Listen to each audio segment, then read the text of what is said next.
Good evening, Cold Spring Elementary. This is Mr. Scanson again with your CSE bedtime story. I hope you had a good week at school, good first week at school. Here's what we're doing tonight. My challenge for you again is always make sure you're reading before bed, and I'm here to help you with that tonight. Tonight's book is The Day You Begin by Jacqueline Woodson, illustrated by Rafael Lopez. I want you to pay attention to because this girl is going to feel something maybe you felt at the beginning of school, but by the end, I think there's a transformation that happened or a change that happened. So pay attention and enjoy the book. The Day You Begin by Jacqueline Woodson, illustrated by Rafael Lopez.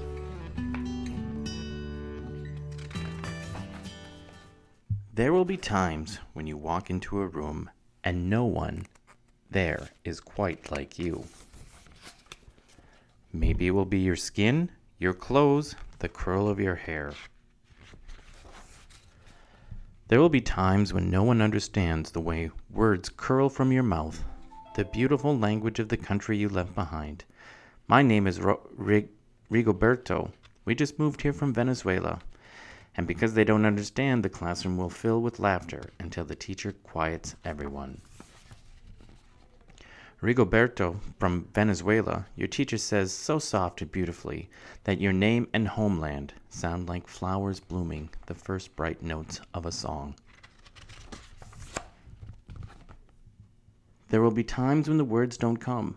Your own voice, once huge, now smaller, when the teacher asks, "What did you do last summer? Tell the class your story." "We went to France," Chila says.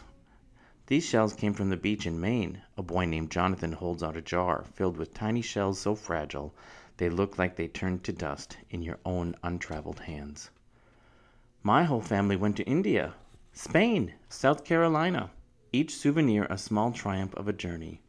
Their travels go on and on.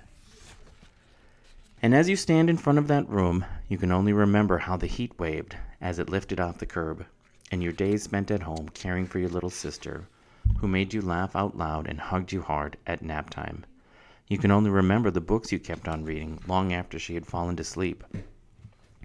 And in that room, where no one else is quite like you look down at your own empty hands and wonder, what good is this when other students were flying and sailing and going somewhere? There will be times when the lunch your mother packed for you is too strange or too unfamiliar for others to love as you do. When even your own friend Nadia will wrinkle her nose and say, "What's in there anyway?" And you'll wonder how she doesn't see the rice beneath the meat and kimchi. You'll wonder why she doesn't remember that rice is the most popular food in the world. There will be times when the climbing bars are too high. The run is too fast and far. The game isn't one you can ever really play.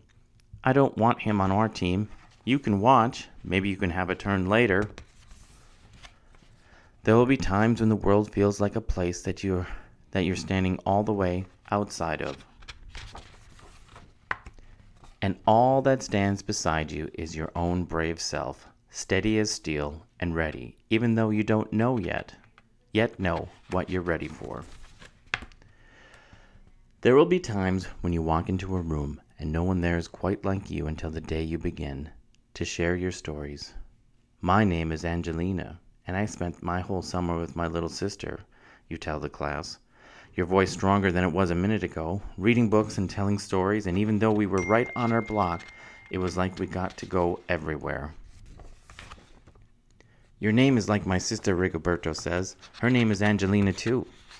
And all at once, in the room where no one else is quite like you, the world opens itself up a little wider to make some space for you.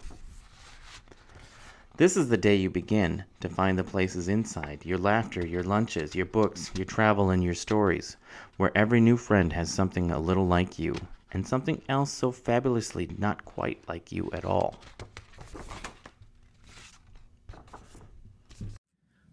Cold Spring Elementary, I hope you enjoyed that book.